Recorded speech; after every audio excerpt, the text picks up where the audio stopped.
Bayern Munich এই সিজনে প্রথমবার বুন্দেসলিগায় হেরেছে মাইনজের কাছে। গেল কয়েক মৌসুম ধরে ধারাবাহিকভাবে এই মাঠেই তাদের হারতে হচ্ছে এবং সেখানে মাইনজ চমৎকার একটা জয় পেয়েছে 2-1 গোলে। ভিনসেন্ট কম্পানির আন্ডারে বুন্দেসলিগায় প্রথম হার, তাতে লেভারকুজেন রাতে জিতেছে। পয়েন্ট টেবিলে ব্যবধানটা একটু কমেছে। খুব আলোচনা করার মতো কি আছে? পয়েন্ট টেবিলটা আমরা একটু দেখে নিতে পারি যে পয়েন্ট টেবিলে কি বড় একটা পরিবর্তন আসলো। খুব বড় পরিবর্তন এসছে তা বলা যাচ্ছে না, তবে বায়ার্ন মিউনিখ হারার কারণে সেকেন্ড পজিশনে লেভারকুজেন একটা মোটামুটি ভালো অ্যাডভান্টেজ পেয়েছে। তারা তাদের যে ম্যাচটা ছিল 2-0 গোলে জিতেছে, ফলে একটা 4 পয়েন্টের গ্যাপ দেখা যাচ্ছে। যদিও বায়ার্ন মিউনিখ মোটামুটি বলতেই পারেন এগিয়ে আছে। ফ্রাঙ্কফুর্ট তারা 3 নম্বরে 27 পয়েন্ট নিয়ে আছে। ফ্রাঙ্কফুর্টের ম্যাচ আজকে বাকি আছে।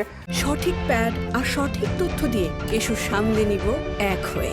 Mona Lisa sanitary napkin. লাইপজিগ খুব ভালো ফর্মে নেই। ফ্রাইবুর্গ ইন্টারেস্টিংলি তারা 5 নম্বরে বসে আছে। বায়ার্ন মিউনিখের জন্য এই কথাটা বারবার বলা হচ্ছে, যখন আসলে বায়ার্ন মিউনিখের জেতা প্রয়োজন বড় কোনো দলের সঙ্গে। এখানে মাইন্স আসলে ওভাবে বুন্দেসলিগা তাদের চ্যালেঞ্জ জানানোর মতো দলও না, সেখানে তারা হেরে গেল।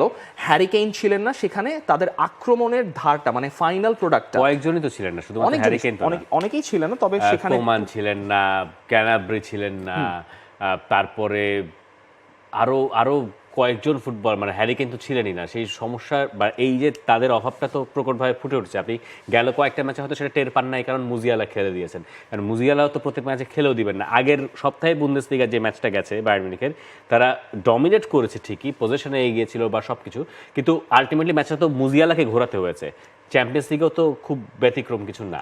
এক্স্যাক্টলি, বায়ার্ন মিউনিখের জন্য এটাই একটা বড় সমস্যা। যদি আপনি হ্যারি কেইন না থাকেন তাহলে মুজিয়ালার উপর আপনি নির্ভর করতে পারছেন, কিন্তু মুজিয়ালার উপর আপনি সব ম্যাচে নির্ভর করতে পারবেন না, যেখানে কালকে মাইন্স সেটাই প্রমাণ করে দেখালো। ভাসো কোম্পানি, তিনি আমরা বারবারই বলছি যে বড় ম্যাচগুলোতে তিনি জিতে আসতে পারেন নাই। বড় ম্যাচ ছিল না, সেখানে। এবং এই মাইন্সের সঙ্গে কিন্তু থমাস তুখেলকেও হারতে হয়েছিল এপ্রিলের 2023 সালে। এটাই বললাম যে গত 4 সিজনে বোধহয় নাগলসম্যানও হেরেছে, তুখেলও হেরেছে। 3টা ম্যাচই মাইন্সের মাঠে গিয়ে হারতে হয়েছে। সো মাইন্স একটা খাড়া এখনো বায়ার্ন মিউনিখের জন্য হয়ে গেছে। তবুও বলা যাচ্ছে না যে বায়ার্ন মিউনিখ এখনো টাইটেল বা লিগে পিছিয়ে গেছে, কারণ মানে একটা পয়েন্টের গ্যাপ তো আছেই লেভারকুজেন বা অন্যান্য দলগুলোর সঙ্গে। আপনার কি বায়ার্ন মিউনিখের খেলা দেখলে ঝিমুনি আসে? লাস্ট 2 সিজন ধরেই আসে। থমাস তুখেল, তবে বায়ার্ন মিউনিখ আমার ধারণা এবার বুন্দেসলিগা জিতবে। আমার জিততে পারবে। সংশয় আমি কোনো কিছু রাখতে চাইছি না।